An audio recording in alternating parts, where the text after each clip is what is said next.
തിരുവിതാംകൂറിലെ മാതൃകാ ഗ്രാമം എന്ന് മഹാത്മാഗാന്ധി വിശേഷിപ്പിച്ച നാട്.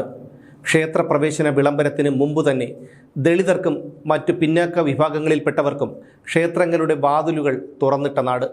പടയണിയുടെ ഈറ്റില്ലങ്ങളിൽ ഒന്നായ ഇല്ലങ്ങളുടെ ഊര്. 1000 കൊല്ലത്തിലേറെ പഴക്കമുണ്ടെന്ന് കരുതപ്പെടുന്ന പരിയാരം ധന്വന്തരി ക്ഷേത്രത്തിൻ്റെ നാട്. കായംകുളം കൊച്ചുണ്ണിയുടെ പ്രതിഷ്ഠയുള്ള ഇടപ്പാറ മലയുടെ നാട്. മലയാളത്തിൻ്റെ മഹാനടൻ മോഹൻലാലിൻ്റെ ജന്മനാട്. 4 വർഷങ്ങൾക്ക് മുൻപ് വരെ ഇലന്തൂർ എന്ന നാടിനെക്കുറിച്ച് പറയുമ്പോൾ മലയാളികളുടെ മനസ്സുകളിലേക്ക് ഓടിയെത്തിയിരുന്നത് ഇതൊക്കെയായിരുന്നു.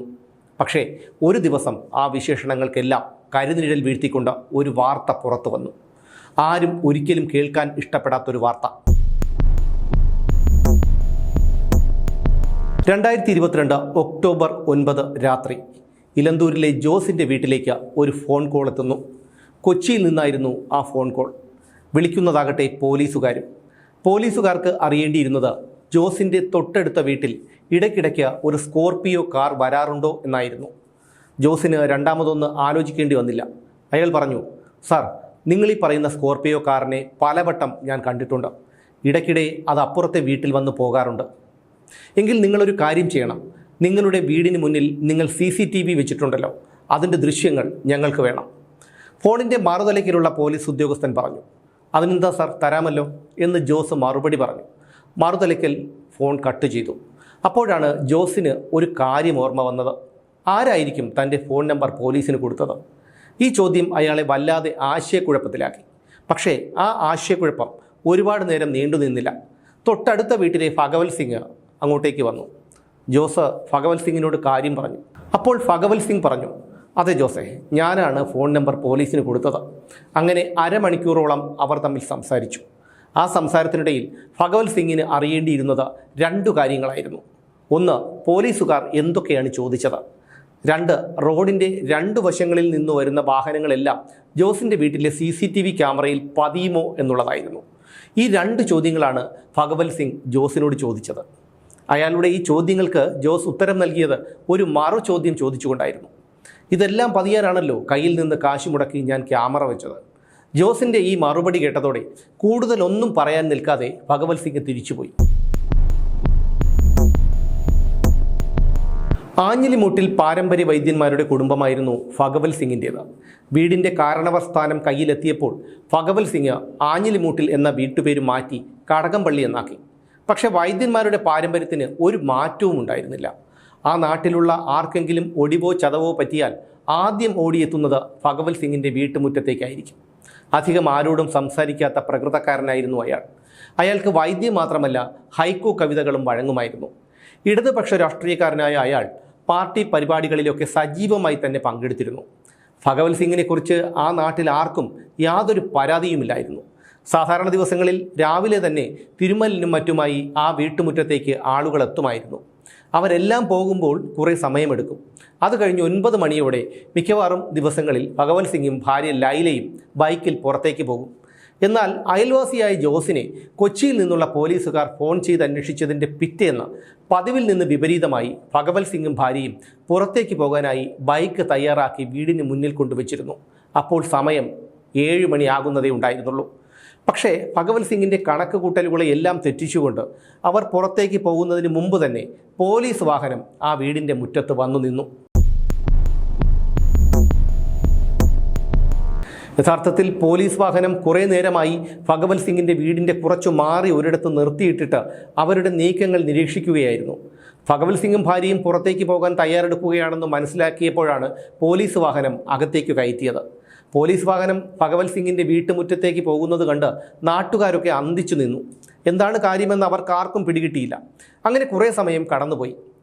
ഏകദേശം 11 മണിയായപ്പോൾ ഭഗവത് സിംഗിനെയും ഭാര്യയെയും കയറ്റി ആ പോലീസ് വാഹനം പുറത്തേക്ക് പോയി. എന്തിനായിരിക്കും ആ പാവങ്ങളെ പോലീസ് കൊണ്ടുപോയത്? നാട്ടുകാരൊക്കെ അങ്ങനെ ചിന്തിച്ചു. കുറച്ച് സമയം കഴിഞ്ഞപ്പോൾ പുറത്തേക്ക് പോയ വാഹനം വീണ്ടും വീട്ടുമുറ്റത്തെത്തി. 2 പോലീസുകാരെ അവിടെ ഇറക്കിയതിനു ശേഷം വീണ്ടും വാഹനം പുറത്തേക്ക് പോയി. എന്നിട്ടും നാട്ടുകാർക്ക് എന്താണ് സംഭവമെന്ന് പിടികിട്ടിയില്ല.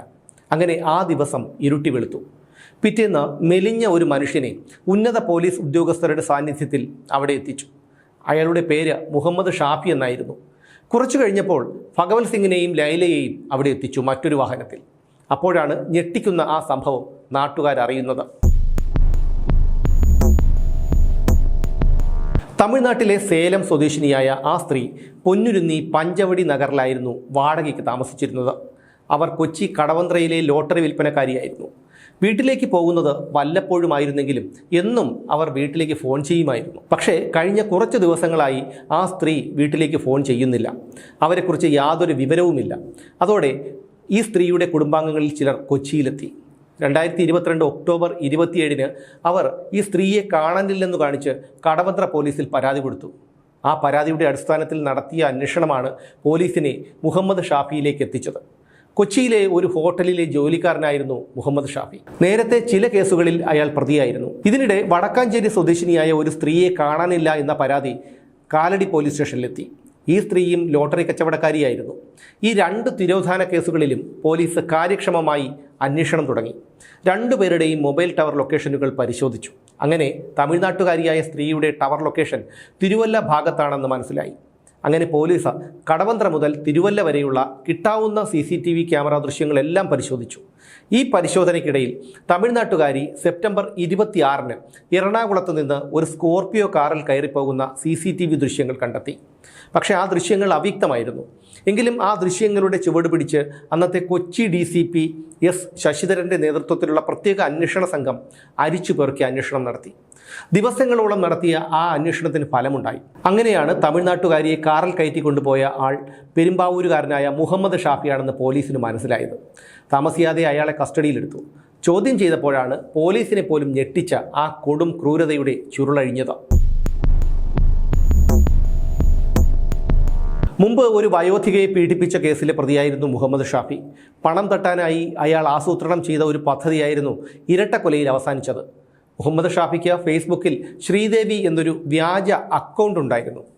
താനൊരു സ്ത്രീയാണെന്ന മട്ടിലാണ് ശ്രീദേവി എന്ന വ്യാജ പ്രൊഫൈലിലൂടെ അയാൾ ഭഗവത് സിംഗിനോട് പരിചയപ്പെടുന്നതും സംസാരിക്കുന്നതും. ഇലന്തൂരിലെ വീട്ടിൽ തിരുമും വൈദ്യവുമൊക്കെ നടത്തിയിരുന്ന ഭഗവത് സിംഗ് ഹൈക്കോ കവിതകളുമായി ഫേസ്ബുക്കിലും സജീവമായിരുന്നു. ഏതെങ്കിലും തരത്തിൽ പണം തട്ടണമെന്ന ഉദ്ദേശത്തോടെ ശ്രീദേവി ഫേസ്ബുക്കിലൂടെ ഭഗവത് സിംഗിനെ ചൂണ്ടയിട്ടു. ആ ചൂണ്ടയിൽ ഭഗവത് സിംഗ് ഒത്തുകയും ചെയ്തു. ശ്രീദേവിയുടെ നിരന്തരമായ ചാറ്റിങ്ങിലും ഫോൺ വിളിയിലും ഭഗവത് സിംഗ് വീണു. അങ്ങനെ ഇവരുടെ സൗഹൃദം വളർന്നു. തൻ്റെ ഭർത്താവ് മരിച്ചുപോയെന്നും സാമ്പത്തികമായി തകർന്നപ്പോൾ ഒരു സിദ്ധൻ ആഭിചാരക്രിയകൾ നടത്തിയതിനു ശേഷമാണ് സാമ്പത്തിക നേട്ടമുണ്ടായത് എന്നുമൊക്കെ ശ്രീദേവി എന്ന വ്യാജ പ്രൊഫൈലിൽ നിന്ന് മുഹമ്മദ് ഷാഫി ഭഗവത് സിംഗിനെ പറഞ്ഞ് വിശ്വസിപ്പിച്ചു. പുറമേ വിശ്വാസിയും അന്ധവിശ്വാസിയും ഒന്നുമല്ലാത്ത കമ്മ്യൂണിസ്റ്റുകാരനായിരുന്നെങ്കിലും യഥാർത്ഥത്തിൽ ഭഗവത് സിംഗും ലൈലയും കടുത്ത അന്ധവിശ്വാസികളായിരുന്നു. സ്വന്തം അമ്മയുടെ മരണാനന്തര ചടങ്ങ് രണ്ടാമതും നടത്തിയ ആളായിരുന്നു ലൈല. രണ്ടാമതും അമ്മയുടെ മരണാനന്തര ചടങ്ങ് നടത്തിയില്ലെങ്കിൽ താൻ ഉൾപ്പെടെയുള്ള 5 മക്കളും മരണപ്പെടുമെന്ന് ലൈലയെ ആരോ പറഞ്ഞ് വിശ്വസിപ്പിച്ചിരുന്നു. അങ്ങനെയാണ് അവർ രണ്ടാമതും ആ ചടങ്ങ് നടത്തിയത്. അത്രയ്ക്ക് അന്ധവിശ്വാസികളായിരുന്നു ലൈലയും ഭഗവത് സിംഗും. എന്തായാലും മുഹമ്മദ് ഷാഫിയുടെ വലയിൽ ഭഗവത് സിംഗും ഭാര്യയും വീണു. അങ്ങനെ സിദ്ധനായി മുഹമ്മദ് ഷാഫി ഭഗവത് സിംഗിൻ്റെ വീട്ടിലെത്തി. ഭഗവത് സിംഗിൻ്റെ വീട്ടിലെത്തിയ മുഹമ്മദ് ഷാഫി എന്ന വ്യാജ സിദ്ധൻ സാമ്പത്തികാഭിവൃദ്ധി ഉണ്ടാകുന്നതിന് മനുഷ്യനെ ബലി കൊടുക്കണമെന്ന് വീട്ടുകാരെ പറഞ്ഞ് വിശ്വസിപ്പിച്ചു.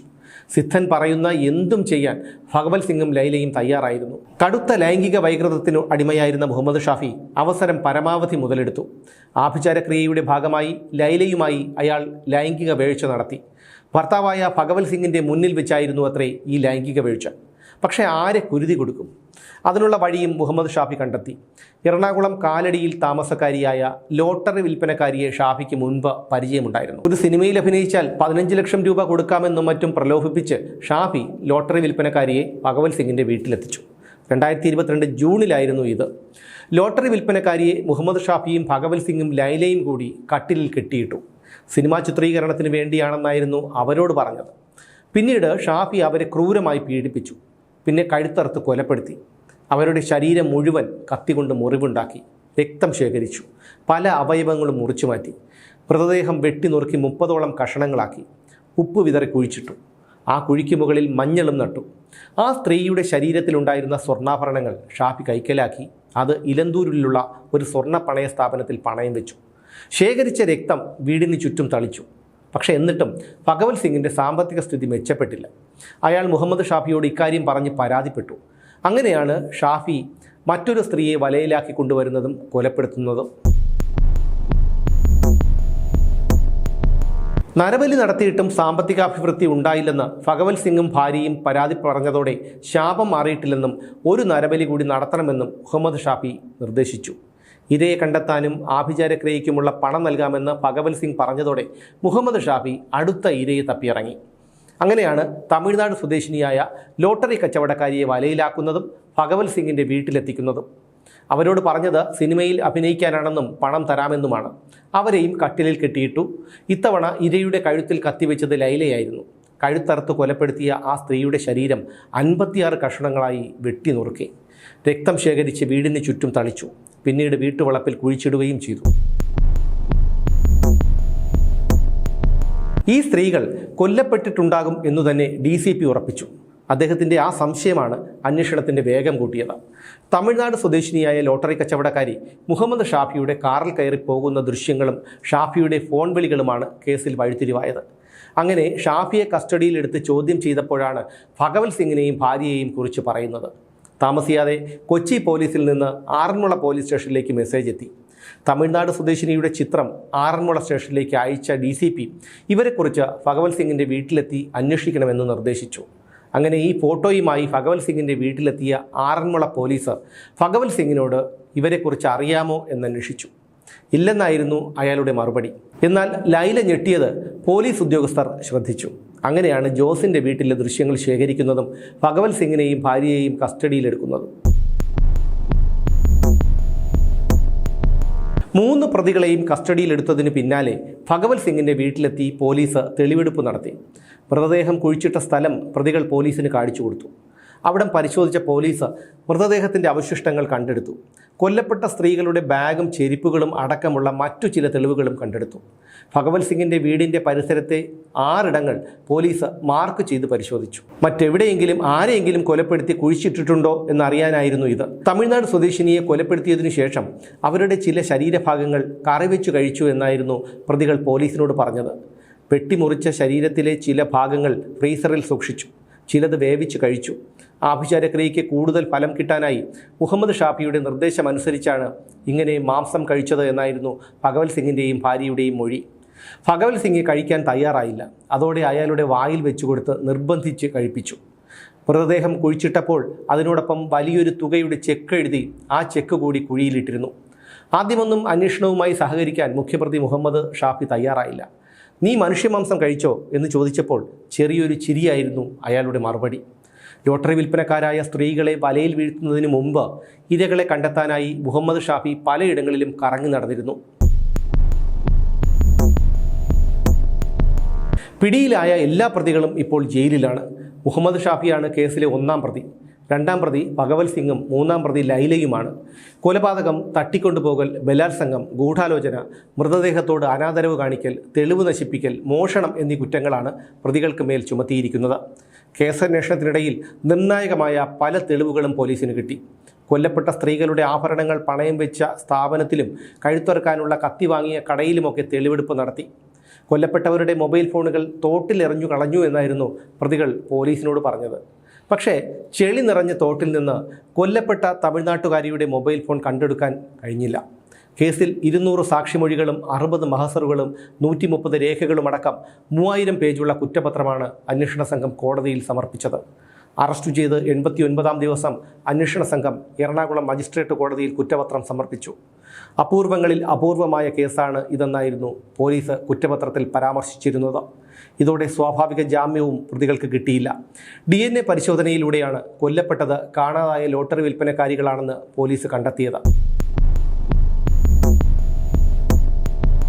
നരബലി കേസിൻ്റെ വിവരം പുറത്തു വന്നതോടെ നാടിൻ്റെ നാനാഭാഗത്തു നിന്നും ഭഗവത് സിംഗിൻ്റെ ഇലന്തൂർ മണപ്പുറം ആഞ്ഞിലിമൂട്ടിൽ വീട്ടിലേക്ക് ജനങ്ങൾ ഒഴുകിയെത്തി.